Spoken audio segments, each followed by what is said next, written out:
ခင်ဗျားတို့နေတဲ့အခြေအနေဖြိုးပြီးတော့တင်းဒီကိုထိုက်ပေါ့နေတဲ့ Facebook ဆိုတာကြီးကတကယ်သာသုံးချနိုင်ရွေးကောက်ပွဲမှာနိုင်ဖို့ထိတော့ဆွဲဆောင်ပေးနေတယ်ဆိုတော့ခင်ဗျားတို့သိလား2008တာအမေရိကန်နိုင်ငံရဲ့သမ္မတရွေးကောက်ပွဲမှာဟီလာရီကလင်တန်ရဲ့မဲဆွယ်ပွဲတွေကဒါအိုဘားမားလာအလုံးမဖြစ်ခဲ့တာဟီလာရီကလင်တန်က Facebook ကိုဒါအိုဘားမားလာအသုံးမချနိုင်ခဲ့လို့ဆိုပြီးတော့ကြားချက်ပညာရှင်တို့ကသုံးသပ်ပြထားခဲ့တာရှိပါတယ်ဟုတ်ပါတယ်ဒီနေ့မှာတော့ Facebook ကိုတည်ထောင်ခဲ့တဲ့ Mark Zuckerberg ရဲ့အကြောင်းအရာတွေနဲ့ Harvard Tech တို့ကနေပြီးတော့ထွက်ခဲ့ပြီးတော့ Facebook ဆိုတာကြီးဖြစ်လာအောင်ဘယ်လိုတွေတည်ဆောက်ခဲ့ရလဲဆိုတာတွေကိုမျှဝေပေးသွားမှာဖြစ်ပါတယ်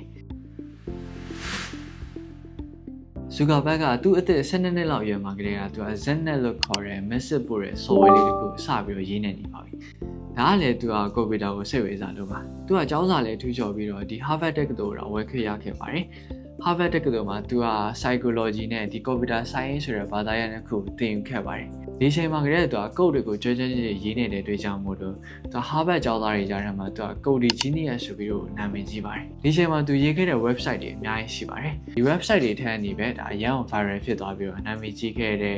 website လေးတစ်ခုအကြောင်းဒါကျွန်တော်ပြောပါမယ်။ဒါတွေကတော့ Fishman နဲ့ The Facebook ဆိုတဲ့ website တွေပါ။အဲ့တော့သူတို့ရဲ့အလုပ်လုပ်ပုံလေးတွေကိုကျွန်တော်ရှင်းပြပါမယ်။ပထမဆုံးအနေနဲ့ကတော့ Fishman ပါ။သူ့ရဲ့ရည်ရွယ်ချက်ကတော့ရိုးရှင်းပါတယ်။သူကဒီ website ကိုအသုံးပြုပြီးတော့ဒီ Harvard Tech တို့ရဲ့ဒါပထမနယ်ကျောင်းသားတွေထဲမှာရှိတဲ့အချောအလားဆိုကျောင်းသူနဲ့ကျောင်းသားနှစ်ယောက်ကိုရွေးချယ်ဖို့ပါပဲ။သူ့ရဲ့အလုပ်လုပ်ပုံကတော့ဒီလိုပါ။ဒါ website ထဲကိုဝင်လိုက်တာနဲ့ website ရဲ့ home page မှာ Reddit ကျောင်းသားနှစ်ယောက်ရဲ့ပုံတွေပေါ်လာပါလိမ့်မယ်။ဒီမှာကိုကပိုချောတဲ့သူတယောက်ကိုရွေးပေးရပါမယ်။ဒီမှာပဲကိုရေးလိုက်တဲ့သူအကြံနေခဲ့ပြီးတော့အပယ်ခံရတဲ့သူကသူ့လိုလိုပျောက်သွားပါလိမ့်မယ်။ဒီနေရာမှာခြားတယောက်အစားထိုးလိုက်ပြီးတော့ကိုကပြီးတဲ့အထိဆေးရေးသားရမှာပဲဖြစ်ပါတယ်။ဒါပါနဲ့တူလဲဆိုတော့ဗျာဒါ TikTok မှာမင်းသားမင်းသမီးတွေရဲ့ပုံတွေဒါ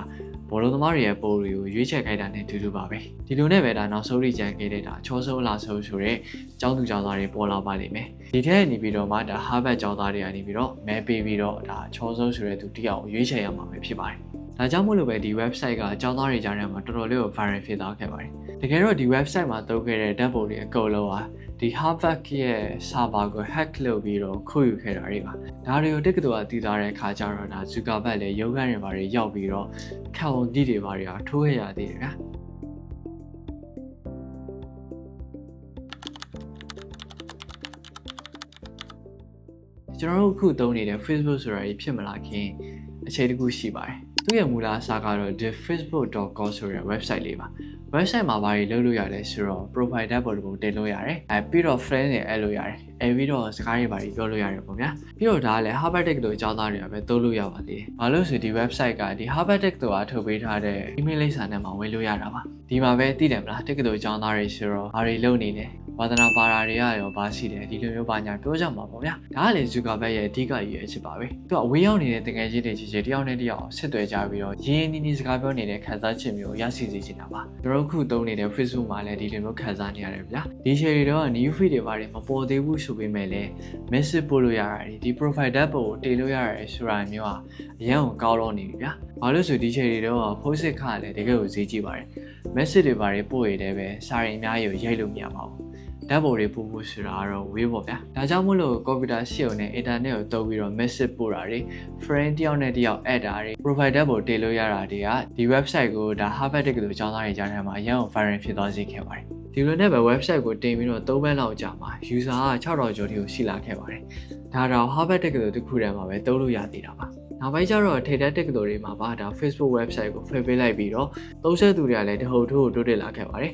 တကယ်တော့သူကတက္ကသိုလ်တည်းနဲ့ဒီ website ကို run ချခဲ့တာပါဒါမဲ့သိတယ်မလားအလုံးတစ်ခုတစ်ပြိုင်တည်းလုပ်နေတဲ့အခါကျရင်နောက်ဆုံးကျတော့ဘာတစ်ခုမှမအောင်မြင်ပဲဖြစ်သွားတတ်တယ်ဗျာဒါကြောင့်မို့လို့ကိုယ့်ရဲ့စိတ်ကူးအိမ်မက်တွေကိုအမှန်တကယ်ယုံကြည်တဲ့ Zuckerberg က2004ခုနှစ်မှာကြောက်ထွက်ခဲ့ပါတယ်ဒီလိုနဲ့ပဲသိမကြလိုက်ပါဘူးကျွန်တော်အခုသုံးနေတဲ့ Facebook ဆိုတာကြီးနဲ့ 5% လောက်တူတဲ့ website တစ်ခုဖြစ်လာတယ်ဗျာဒီထက်လည်းပိုရှိပူမှာပေါ့ဗျာဒီမှာပဲဒါ wall ပေါ်မှာစာရေးလို့ရတာတွေပြီးတော့ like comment ပေးလို့ရတဲ့ feature တွေစပြီးတော့ပါလာတယ်ဗျာဒီတော့ Facebook တို့တဲ့သူတွေကတယောက်နဲ့တယောက်ပူပြီးတော့ရင်းနှီးလာခဲ့ပါတယ်နောက်တော့အထက်တန်းကျောင်းတွေမှာပါဒီ website ကိုဖိတ်ပေးလိုက်ပါတယ်ဒီမှာ Zuckerberg စိတ်ပူခဲ့တဲ့တခုရှိတယ်ဗျာတကယ်လို့အထက်တန်းကျောင်းသားတွေဒါ website ပေါ်ရောက်လာတဲ့ခါကျရင်ဒီတက္ကသိုလ်ကျောင်းသားတွေကဆက်ကြည့်တာတွေဘာတွေလုပ်မလားဆိုပြီးတော့ပါတကယ်တော့ဒီလိုတွေမဖြစ်ခဲ့ပဲနဲ့ဒါကျောင်းသားချင်းချင်းပုံပုံချိတ်ဆက်မိလာပြီးတော့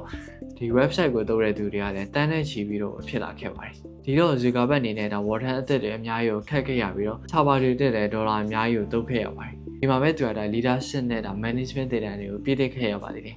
ဒါလည်းတကယ်လိုအပ်ပါတယ်ဒီချိန်မှာတော့မှဒါ Facebook ကဒေါ်လာဘီလီယံနဲ့ချီပြီးတန်နေပါပြီဒီ Yahoo လို့ခေါ်တဲ့ဒါ internet company တစ်ခုကဒါ Facebook ကိုဝယ်ဖို့ဆိုပြီးတော့ဒေါ်လာ1ဘီလီယံနဲ့ကိုကန်လန့်ခဲ့ပါတယ်ဒါပေမဲ့ Zuckerberg ကတော့ရှင်းပါတယ်မရောက်ပါဘူးဘာလို့ဆိုသူ့မှာ Facebook ဆိုတာကြီးကိုဒေါ်လာဘီလီယံပေါင်းများစွာတက်အောင်လုပ်နိုင်တဲ့ချက်သူ့မှာရှိနေလို့ပါပဲဒါကဘာလဲဆိုတော့ကျွန်တော်တို့ခုမြင်တွေ့နေရတဲ့ new feed ဆိုတဲ့အရာပါပဲကမ္ဘာမြေကြီးရဲ့အနေဆိုင်ဆုံးမှာရှိတဲ့သမုဒ္ဒရာကြီးရဲ့အကြောင်းတွေနဲ့ပိုးစစ်ကြော်ရာရဲ့အကြောင်းအရာတွေကို internet ကနေပြီးတော့သိနိုင်ပြီပဲကျွန်တော်တို့ချစ်တဲ့သူတွေကျွန်တော်တို့မိတ်ဆွေတွေဘာစားနေတယ်ဘာလုပ်နေတယ်ဆိုတာမျိုးတော့မသိနိုင်ပါဘူးကျွန်တော်တို့လူတွေဆိုတာကလည်းဒီတရုတ်နိုင်ငံမှာလူသားပေါင်းများစွာအစာငတ်သေးတယ်ဆိုတဲ့သတင်းမျိုးထဲ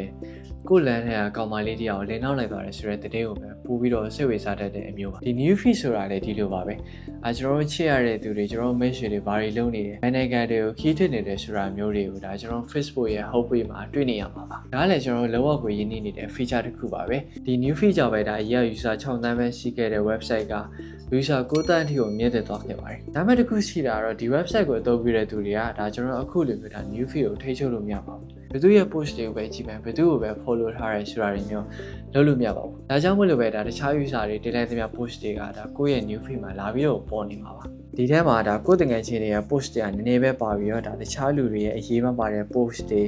share တာတွေဒါညီညွတ်တဲ့ post တွေကိုတပုံကြီးတက်နေတတ်ပါတယ်ဒီ Facebook website ကိုစဖွင့်ပေးခြင်းမြင်လိုက်ရတဲ့မြင်ကွင်းကအားနဲ့တူတယ်ဆိုတော့ကိုမိနစ်နိုးလာလို့ဗဒဲပေါက်ဖွင့်လိုက်တာနဲ့ဒီကိုယ့်အိမ်ရှင်မှာလူတွေအများကြီးလာပစ်ထားတဲ့အမိုက်ပုံကြီးကိုတွေ့လိုက်ရသလိုပါပဲဒါကြောင့်မို့လို့ကျောင်းသားတွေကမကြည်မနှက်ဖြစ်ပြီးကောက်ွက်တဲ့ခါကြပါပဲဒါကျွန်တော်တို့အခုလုပ်နေတဲ့ဒါ privacy setting ကို edit လုပ်လို့ရတဲ့ feature အသစ်တွေကိုထည့်ပေးခဲ့တာပါဒီလိုနဲ့ပဲ new feed project ကြီးကအောင်မြင်ခဲ့ပြီးတော့ဒီလူတိုင်းကိုအကောင့်ဖွင့်ပေးမယ့်အစီအစဉ်ကိုလည်းဒါအကောင့်ထပ်ဖော်နိုင်ခဲ့ပါတယ်အခုဆိုရင်ဒါနေ့စဉ်နဲ့များကိုချစ်ရတဲ့သူတွေကိုမိတ်ဆွေတွေဘာလုပ်နေလဲဘယ်သွားနေလဲဆိုတာတွေကိုအတူတူသိရတဲ့အပြင်ဒီ Facebook ကြောင့်ပဲဒါကမ္ဘာကြီးရဲ့စီးပွားရေးလူမှုရေးနိုင်ငံရေးအဘက်ဘက်ကနေပြီးတော့ဒါတိုးတက်ပြောင်းလဲလာတယ်အများကြီးရှိလာခဲ့ပါတယ် online shop မှာ AG Weather ကနေစပြီးတော့ရွေးကောက်ပွဲမှာတာမရတွေမဲဆွဲတဲ့အထိ Facebook ကလှုပ်ဆောင်ပေးနေခဲ့ပါတယ်2008ဒါအမေရိကန်နိုင်ငံရဲ့တာမရရွေးကောက်ပွဲမှာ Hillary Clinton ရဲ့မဲဆွဲပွဲတွေကဒါအိုဘားမားလာအလုံးမဖြစ်ခဲ့တာ